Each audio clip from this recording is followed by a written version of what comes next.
వి gold trusted gold buyers మీరు తాకట్టు పెట్టిన బంగారాన్ని విడిపించి ఈ రోజు ఉన్న మార్కెట్ ధరకు కొనబడను. సడన్ గా అమెరికా అధ్యక్షుడు డొనాల్డ్ ట్రంప్ వైఖరిలో మార్పు వచ్చిందా? భారత్ ని దూరం పెడితే జరగబోయేటువంటి నష్టాలేంటో తెలిసొచ్చాయా? ఎందుకని సడన్ ట్విస్ట్లు టర్న్లు డొనాల్డ్ ట్రంప్ వైఖరిలో కనిపిస్తున్నాయి? మనతో పాటుగా ఉన్నారు సీనియర్ జర్నలిస్ట్ సురేష్ కొచ్చాతిల్ గారు. సార్ నమస్తే. నమస్తే. సో మొన్నటి దాకా 25% కాదు 50% అన్నారు. ఆ తర్వాత మనమేమో డోంట్ కేర్ అన్నట్టుగా కొంచెం పట్టించుకోలేదు, పక్కకు వచ్చేసాము. చైనా అండ్ రష్యాతో బంధాలు డెవలప్ చేసుకున్నాము, 40 కంట్రీస్తో మళ్ళీ ఎక్స్పోర్ట్స్ చేయాలని ఇవన్నీ ఆలోచనలు ఉన్నప్పుడు సడన్గా ఒక టేక్ బ్యాక్ అయ్యారా? ఫుడ్ డౌన్ అయిపోయారా? ఏమైంది అక్కడ అసలు ట్రంప్ వైఖరిలో? ఎందుకు అలా కనిపిస్తోంది? ట్రంప్ ఒక రియల్ ఎస్టేట్ సేల్స్మెన్, ఓనర్ అని చెప్పుకోవచ్చు. మన జీవితం అంతా రియల్ ఎస్టేట్ అమ్మేయడం. మనకు అందరు తెలుసు రియల్ ఎస్టేట్ వాళ్ళు ఎట్లా మాట్లాడతారని. వాళ్ళకు ఒక అగ్రెషన్ ఉంటుంది వాళ్ళ దాంట్లో. ఎందుకంటే ఒక ప్రాజెక్ట్ అమ్మాలంటే మీకు అంత ఈజీగా చేయలేరు. మీరు చిన్న చిన్న పోరోలను పంపించి చేయకుండా బాస్ డైరెక్ట్లీ డీల్ చేసినప్పుడు లాంగ్వేజ్ ఒకటి ఉంటుంది. ఒకటి take it or leave it అనేది ఒక లాంగ్వేజ్ ఉంటుంది. సో ట్రంప్ కూడా అంతే. సో ఆయన ఒకసారి ప్రెసిడెంట్ అయ్యారు, మళ్ళీ ఈ లాస్ట్ నెక్స్ట్ టైం మళ్ళీ ప్రెసిడెంట్గా వచ్చారు. సో ట్రంప్ మెయిన్ స్ట్రాటజీ ఏంటంటే భారతదేశంతో డీల్ చేస్తున్నప్పుడు ఆయనకు ఒక మోడల్ ఏముండే, మన వియట్నాం, యూకే ఇట్లాంటి రాష్ట్రాన్ని తీసుకొని EU ఇస్ అ యూనియన్ రాష్ట్రం అని చెప్పాలి దాన్ని. వీళ్ళందరినీ ఎగ్జాంపుల్గా తీసుకొని భారతదేశాన్ని కూడా మనం ఏమైనా చేసుకోవచ్చు, ఏమైనా చేయొచ్చు అని చెప్పి అనుకున్నారు. దాంట్లో రెండు కారణాలు ఉన్నాయి. ఒకటి రష్యన్ ఆయిల్ గురించి మాట్లాడతారు. రష్యన్ ఆయిల్ మీద మన మీద ఎంత కోపం ఎందుకు? మనకన్నా ఎక్కువ చైనా కొంటున్నారు. మనం ఎన్నోసార్లు చెప్పాం. US పలేడియం కొంటున్నారు, యురేనియం హెక్సాఫ్లోరైడ్ కొంటున్నారు, ఫర్టిలైజర్ కొంటున్నారు రష్యా దగ్గర నుంచి. టర్కీ మనకన్నా ఎక్కువ ఆయిల్ కొనుక్కుంటున్నారు. కానీ వీళ్ళు ఎవరిని ముట్టకుండా మన మీద వచ్చి పడ్డారు. ఆబ్వియస్ రీజన్ ఏంటంటే భారతదేశంలో ఉన్న 2-3 ప్రైవేట్ రిఫైనరీస్, దాంట్లో ఒకటి జియో, ఒకటి నారా, ఒకటి వీళ్ళు మెయిన్గా ఇంపోర్ట్ చేశారు. రష్యా నుంచి ఇంపోర్ట్ చేసి రిఫైన్ చేసి యూఎస్కి అమ్మారు, యూరోప్కి అమ్మారు, ఈవెన్ యుక్రెయిన్కి అమ్మారు. సో అమెరికన్ కంపెనీస్ ఈ ఫీల్డ్లో పనిచేస్తున్నాయి ముందు. ఏది రిఫైనింగ్లో అంటే క్రూడ్ ఆయిల్ తెచ్చుకొని రిఫైన్ చేయడం, దాన్ని పెట్రోల్ చేయడమో దాన్ని డీజిల్ చేయడమో ఉంటుంది. అక్కడ పెద్ద దెబ్బ. ఎందుకంటే అమెరికన్ రిఫైన్ కంపెనీస్ ఇప్పుడు వెళ్ళి ట్రంప్ దగ్గర ఏడుస్తున్నారు. భారతదేశంలో ఉన్న కంపెనీలు దీనికన్నా ముందు మనం ఎప్పుడు ఇంత అగ్రెషన్ భారత్ కంపెనీలో చూడలేదు మనం. అఫ్కోర్స్ IOCL కానీ BPCL కానీ HPCL వాళ్ళు కూడా కొంటున్నారు, కానీ క్వాంటిటీస్ తక్కువ ఉంది రష్యా నుంచి. మనమే $40 కొంటున్నాం, ఇంకో $5 షిప్పింగ్ కాస్ట్, రిఫైనింగ్ కాస్ట్ పెట్టుకుంటే 45, 48 మనం 60కి అమ్ముతున్నాం. మనం అంటే కంపెనీలు ప్రాఫిట్స్ హ్యూజ్. 70 కూడా అమ్మాము ఒకసారి. ఎందుకంటే ఒకసారి మన యుక్రెయిన్ వార్ మొదలైనప్పుడు 200 దాకా పోతుంది డౌట్ ఉండే పర్ బ్యారెల్ US డాలర్. దాన్ని తగ్గించడానికి అప్పుడు బైడెన్ ఇచ్చిన సజెషన్ ఏంటంటే భారతదేశం రష్యా దగ్గర నుంచి కొనుక్కోండి మీరు. ఎందుకంటే మనకు రూబుల్ ట్రేడ్ ఉండే రష్యాతోనే. మనం ఇంటర్నేషనల్ వాళ్ళు, ఎందుకంటే స్విఫ్ట్ అనే ఒక ఇంటర్నేషనల్ ఫైనాన్షియల్ సిస్టమ్ ఒకటి ఉంది. ఆ స్విఫ్ట్ సిస్టమ్ ఏం చేస్తారంటే ఇప్పుడు మనం UPI ఎట్లా చేస్తాం ట్రాన్సాక్షన్, స్విఫ్ట్ కూడా అట్లనే ఇంటర్ బ్యాంక్ ట్రాన్సాక్షన్స్ ఉంటుంది వాళ్ళకి. దాంట్లో స్పెసిఫిక్గా అమెరికా కావాలని చెప్పి యూరోప్తో కలిసి రష్యాని బ్యాన్ చేసి పడేశారు. సో రష్యా ఎవరితో ట్రేడ్ చేయలేకపోతున్నారు. అది పెద్ద ప్రాబ్లం. సో రష్యా ఏం చేశారు, భారతదేశం దగ్గర వచ్చి మీరు మాతో రూబుల్లో ట్రేడ్ చేసుకోండి, you pay by rupee are you pay by rouble Russian currency. Trump ఫేమస్గా ఒకసారి చెప్పారు, will make rouble the rubble అన్నారు. కానీ రూబుల్కి ఏం కాలేదు, ఇప్పుడు కూడా చాలా స్ట్రాంగ్గా నడుస్తుంది రూబుల్ అన్నమాట.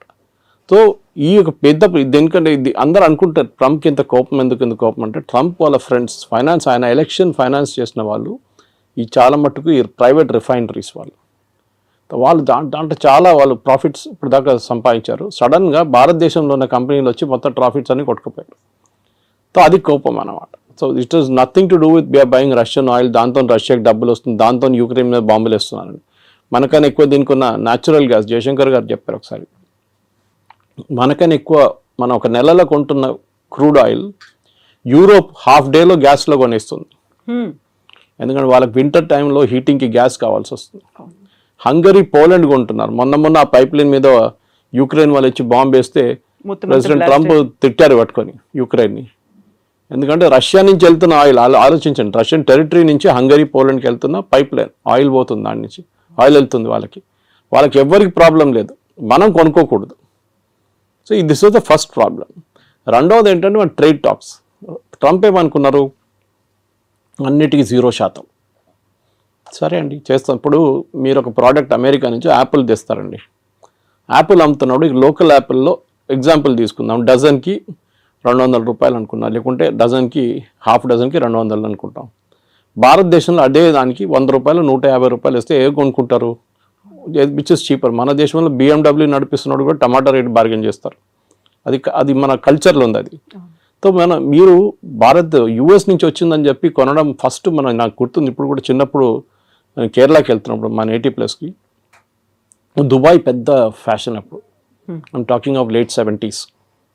సో మా కజిన్స్ కొంతమంది వెళ్ళారు అక్కడికి. వాళ్ళు వస్తున్నప్పుడు పర్ఫ్యూమ్లు, టీషర్ట్లు, ట్రాక్ సూట్లు, ఇంకా బిస్కెట్, చాక్లెట్లు అన్నీ తీసుకొస్తారు. సో అక్కడ ఒక డిస్ట్రిబ్యూషన్ ప్యాటర్న్ ఉంటుండే. రాగానే ఫస్ట్ సరౌండర్ చేసుకుంటారు, మొత్తం సరౌండ్ చేసి నాకేం తీసుకొచ్చాను అడిగితే వాడికి పర్ఫ్యూమ్ తీసుకో, ఒక బిస్కెట్ తీసుకో, ఒక చాక్లెట్ తీసుకో అని ఇచ్చేస్తారు. ఏజ్ బట్టి ఉంటుంది, కొంతమందికి టీషర్ట్లు. ఆ ఫ్యాషన్ అది పోయింది కదా మొత్తం. ఎందుకంటే ఇప్పుడు కావాలంటే మన దగ్గర నుంచి కొనుక్కెళ్తారు అందరు. ఇప్పుడు ఒక డ్యూటీ ఫ్రీ షాప్ పెడితే కూడా మీకు చూడండి మ్యాక్సిమం సేల్ లిక్కర్లు అవుతుంది, ఇంకే కాదు. పర్ఫ్యూమ్లు అంతా భారతదేశంలో దొరుకుతుంది. మీరు కస్టమర్ నోటిఫైడ్ షాప్కి వెళ్తే మీకు దొరుకుతుంది, నార్మల్ షాప్లో దొరుకుతుంది మీకు. బయట నుంచి ఎందుకు ఫ్యాషన్? యుఎస్ ప్రాబ్లం ఏంటంటే మా ప్రోడక్ట్ మేము భారతదేశంలో అమ్మాలి, మీరు డ్యూటీ తగ్గించండి. ట్రంప్ ఎప్పుడు చెప్తున్న ఒక ఎగ్జాంపుల్ హార్లీ డేవిడ్సన్. మీరు వినుంటారు, హార్లీ డేవిడ్సన్ మీద 150%, 200% పెట్టారు. ఇలా హార్లీ డేవిడ్సన్ మీద మీరు 300% కూడా పెట్టండి, ఏ ప్రాబ్లం ఉండదు. ఎందుకంటే అది కొనాల్సిన కొంటాడు, దాని క్రేజ్ తగ్గదు. క్రేజ్ అని కదా, క్రేజ్ ఒకటి. ఇట్స్ ఆస్పిరేషనల్ ప్రోడక్ట్ అంట మన ఇంగ్లీష్లో. ఒక యాపిల్ ఐఫోన్ లాగా, ఒక నాలాంటి వాళ్ళు ఒక OnePlus ఫోన్ నడిపిస్తున్నాడు, యాపిల్ ఐఫోన్ ఒక ఆస్పిరేషనల్ ప్రోడక్ట్గా ఉంటుంది. కానీ నాకు ఆ ప్రాబ్లం లేదు. ఓకే, మా కూతురు దగ్గర ఐఫోన్ ఉంది, కానీ నేనప్పుడు ఎంత సింపుల్ ఫోన్ అంత సింపుల్ నడిపించు. కానీ కొంతమందికి ఆస్పిరేషనల్ ప్రోడక్ట్స్ ఉంటుంది. ముందు యూఎస్ నుంచి వస్తున్న యూఎస్ ప్రోడక్ట్స్ మీద చాలా క్రేజ్ ఉండే, మేడ్ ఇన్ యూఎస్ఏ. అది మేడ్ ఇన్ చైనా అని యాక్చువల్. దాన్ని స్టిక్కర్ పెట్టేసి మేడ్ ఇన్ యూఎస్ఏ చేసి మనకు అమ్ముతారనమాట. సో దాంట్లో మెయిన్గా మనకి మిషనరీ అక్కడి నుంచి వచ్చే కార్ల మీద మనకు ప్రాబ్లం లేదు. ఆల్రెడీ టెస్లా అమ్ముతున్నారు, బాంబేలో షోరూమ్ వచ్చేసింది, అమ్ముతున్నారు. మనకు మహారాష్ట్ర మినిస్టర్ కొన్నారంట ఫస్ట్ బయర్ ఆఫ్ పర్టికులర్ గ్రాండ్స్ అన్ని స్కూల్కి పంపించడానికి. సో మన దగ్గర డబ్బులు ఉన్న వాళ్ళు ఉన్నారు, కొంటారు. ఎవరు అన్నారు India is a rich nation of poor people అని. సో అట్లా అనమాట. సో ఇక్కడ మన దగ్గర కొనడానికి చాలామంది ఉంటారు. సో మీరు ఏ రేట్ వేసినా కానీ కొంటారు. సరే తగ్గిస్తాం, మీకు ఏం బెనిఫిట్ వస్తుంది? మీరు ఇంకా 10 మోటార్ సైకిల్ ఎక్కువ అమ్ముతారా, అమ్మేసుకోండి, ప్రాబ్లం. ఎందుకంటే మనకు ఆ రేంజ్లో హార్లీ డేవిడ్సన్ రేంజ్లో మన దగ్గర ప్రోడక్ట్స్ లేవు. హార్లీ డేవిడ్సన్ కాంపిటీషన్ BMW లాంటి బైక్స్తో ఉంటుంది, లేకుంటే మిగతా హైబూసా లాంటి బైక్స్తో ఉంటుంది, హై ఎండ్ బైక్స్తో ఉంటుంది. మన దగ్గర మనం వస్తున్నాం హై ఎండ్కి, కానీ మన దగ్గర ఇండియాలో ఒక మిడిల్ క్లాస్కి ఒక నార్మల్ బైక్, ఒక ప్లేస్ నుంచి ఒక ప్లేస్కి వెళ్ళడానికి బైక్ కావాలి. రేసింగ్ బైకులు కానీ మిగతా కానీ యంగ్స్టర్స్కి ఒక ఆస్పిరేషనల్ ప్రోడక్ట్గా ఉంటుంది. Second, agriculture imports. వాళ్ళు యుఎస్లో చాలా హెవీ సబ్సిడీ ఇస్తారు ఫార్మర్స్కి. ఇంకోటి వాళ్ళ టెక్నాలజీ చాలా అడ్వాన్స్డ్. మన దగ్గర మన భారతదేశం అన్నిటికంటే పెద్ద ప్రాబ్లం అగ్రికల్చర్లో టెక్నాలజీ యూజ్ చేయట్లేదు. చేస్తున్నాం కానీ చాలా తక్కువ. మీరు సౌత్లో చూడండి అండ్ పంజాబ్తో కంపేర్ చేయండి. హార్వెస్టింగ్ మొత్తం మెకనైజ్డ్ అయిపోయింది పంజాబ్లో కంప్లీట్గా. మనం యూఎస్లో చూస్తుంటాం కదా, థ్రెషర్స్ వెళ్తుంటుంది, దాని నుంచి లారీలో పడుతూనే ఉంటుంది. అది మన దగ్గర సౌత్లో ఇంకా మాన్యువల్ టైప్ నడుస్తుంది. సరే ట్రాక్టర్లు యూజ్ చేస్తున్నారు, మిగతా అన్నీ ఉన్నాయి, కానీ ఇప్పుడు కూడా మన దగ్గర టెక్నాలజీ ఎక్కువ వాడలేదు. మన ప్రొడక్టివిటీ చాలా తక్కువ అగ్రికల్చర్లో. వెరస్ యూఎస్లో ప్రొడక్టివిటీ చాలా ఎక్కువ, ఎందుకంటే వాళ్ళు మిషనరీ చాలా యూజ్ చేస్తారు, దానికి సబ్సిడీ గవర్నమెంట్ ఇస్తారు. మన దగ్గర సబ్సిడీ ఎట్లా ఇస్తారు? ఫర్టిలైజర్ ఇస్తారు, MSP కొంటాం మనం. అది కాకుండా నీళ్ళు ఫ్రీ, ఎలక్ట్రిసిటీ ఫ్రీ. అమెరికా ఏమంటున్నారంటే నీళ్ళు ఫ్రీయా, ఎలక్ట్రిసిటీ ఫ్రీయా, ఫర్టిలైజర్ ఫ్రీయా, మీకు విత్తనాల మీద కూడా సబ్సిడీ, ఇదన్నీ కలుపుకొని ప్రోడక్ట్ కాస్ట్ వేయాలంటున్నారు వాళ్ళు. అంటే మీరు ఒక కిలో బియ్యం మీరు MSPలో 30-35 రూపాయలు కొంటే యాక్చువల్ కాస్ట్ దానిది 70 రూపాయలు 80 రూపాయలు. దానికోసం నేను షాప్కి వెళ్ళి కొనుక్కుంటే 70 రూపాయలు నడుస్తుంది ఇప్పుడు సోనా మసూరి. ఎందుకంటే that's actual cost, subsidy without subsidy. Ration షాపులు అమ్మేది సపరేట్. సో యూఎస్ ఏమంటున్నారు, మేము సబ్సిడీ ఇస్తున్నాం, కరెక్ట్, మీరు కూడా ఇస్తున్నారు కదా, సో మన ఇద్దరు 0-0 చేసుకుందాం. సో మనకు పిచ్చేం లేదు అమెరికా నుంచి వచ్చే బియ్యం కొనడానికి. ఇక్కడున్న బియ్యం మనం బాగుంటుంది, మనకు సర్ప్లస్ ఉంది, and we like the local taste. అక్కడి నుంచి వచ్చే కొన్ని ప్రోడక్ట్స్ ఉండొచ్చు కావాలంటే. Soybean for example, America is big producer of it, Ukraine is big producer. భారతదేశంలో ఎప్పుడు కూడా మన దగ్గర సన్ఫ్లవర్ ఆయిల్ కానివ్వండి, మిగతా ఆయిల్స్ చాలా మటుకు ఎక్సెప్ట్ ఫర్ కోకోనట్ ఆయిల్ పక్కన పెడితే అన్నీ ఇంపోర్టెడ్. మన దగ్గర లోకల్ ప్రొడక్షన్ చాలా తక్కువ. ప్రొడక్షన్ ఎందుకంటే కాస్ట్ చాలా ఎక్కువ. సో నేను మొన్ననే ఒక ఇంటర్వ్యూ చేసిన ఒక ఎండీతో, ఇట్లాంటి ఆయిల్ కంపెనీ, ఆయన చెప్పారు ఈ మ్యాట్ that we import everything, almost everything మనం ఇంపోర్ట్ చేస్తాం. మన ఇండియాలో తయారయ్యే సన్ఫ్లవర్కి అంత క్వాలిటీ లేదు. బయట నుంచి వచ్చే సన్ఫ్లవర్ క్వాలిటీ చాలా బాగుందంటాం. And cost is very less, ఎందుకంటే మెకనైజేషన్ అగైన్. మన దగ్గర ఒక పొలాల్లో ఒక హాఫ్ ఏకర్లో 20 మంది పనిచేస్తే వాళ్ళ జీతాలు కంపేర్ టు ఒక మెకనైజ్ ప్రాసెస్ పెడితే ఏంటి. మళ్ళీ మన వాళ్ళు ఏడుస్తారు, కమ్యూనిస్ట్ వాళ్ళు స్పెషల్లీ ఏడుస్తారు, ఇది మిషన్ తీసుకొస్తే ఉద్యోగం ఉండదు కదా అని చెప్పేసి. పని ఉండదు కదా మనుషులకి, అందరూ లేబరర్స్ ఏం చేస్తారు, ఇక్కడ పొద్దున వచ్చి నిలబడతారు కదా వర్క్ కోసం, అడ్డాల్లో నిలబడతారు కదా, వాళ్ళ సంగతి ఏంటని అడుగుతారు. కరెక్ట్. అది మనకు కూడా ఇప్పుడు కూడా అగ్రికల్చర్ మీద 60% ఎంప్లాయ్మెంట్ అగ్రికల్చర్ సెక్టర్లో ఉంది మన దగ్గర. So we cannot wish that away. So but at the same time మనం ఏం చేయాలంటే ఒక ప్రొడక్టివిటీ కూడా పెంచాలి. సో అమెరికా ఏమంటున్నారు, మా దగ్గర తీసుకోండి అంటే వాళ్ళ ప్రోడక్ట్ కాస్ట్ తక్కువ ఉంటుంది. వాళ్ళు ఏ ప్రోడక్ట్ అగ్రికల్చర్ అమ్మినా కానీ తక్కువ ఉంటుంది బికాజ్ ఆఫ్ మెకనైజ్ కాస్ట్. మూడవది వాళ్ళ దగ్గర కొనేటప్పుడు వాళ్ళు అడుగుతున్న మీరు మిల్క్ ప్రోడక్ట్స్ కొనమంటున్నారు వాళ్ళు. ముందు మీకు గుర్తుంటుంది కదా, నేను చిన్నప్పుడు ఉన్నప్పుడు వెరీ యంగ్, బయట నుంచి అమెరికా నుంచి పాలు తెప్పించుకుంటుండే మనం. పాలని కాదు, పౌడర్. మన దగ్గర మిల్క్ ప్రొడక్షన్ లేకుండే, చాలా తక్కువ ఉండే. మీరు ఒక లీటర్ పాలు కొనాలంటే మీరు లైన్లో నిలబడాలి. పొద్దునెళ్ళి 5 గంటలకు గిన్నె ఒక బర్తన్ తీసుకొని నిలబడితే మీకు 6:30కు 7 గంటలకు ½ లీటర్ పాలు దొరుకుతుంది. ఒకసారి అది కూడా దొరకదు. దాని తర్వాత మనం అమూల్ చూసాం, అమూల్ రెవల్యూషన్ వచ్చింది, మదర్ డైరీ కానీ మిగతా. మళ్ళీ ఇప్పుడు అన్ని ప్రైవేట్ డైరీలు వచ్చి మీకు ఎక్కడ కావాలి పాలు మీ ఇంటికి తెచ్చిస్తారు ఇప్పుడు ప్రాబ్లం. కానీ ఒక టైంలో ఉండే, ఇప్పుడున్న యంగ్స్టర్స్కి తెలియదు, ఇప్పుడున్న చాలామందికి యంగ్ జనరేషన్కి తెలియదు, పాల కోసం కూడా మనం లైన్లో నిలబడుతుండే. అప్పుడు మనం అమెరికా నుంచి తెప్పించుకున్నాం milk products, milk powder special పిల్లలకి ఇవ్వడానికి ఇస్తుండే అప్పుడు. దాని తర్వాత అమూల్ స్ప్రే వాళ్ళు కూడా ఇంట్రడ్యూస్ చేస్తారు ఇండియాలో.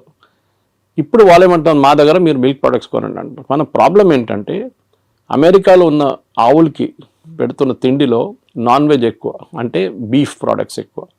వాళ్ళు బీఫ్ని డ్రై చేసి, ఇప్పుడు మన క్యాట్స్కి పెడతాం చూడండి, కుక్కలు పెడతాం, అది ఫుడ్ ఉంటుంది, విస్కాస్ ఉంటుంది, పెడిగ్రీ ఉంటుంది, విస్కాస్ ఉంటుంది.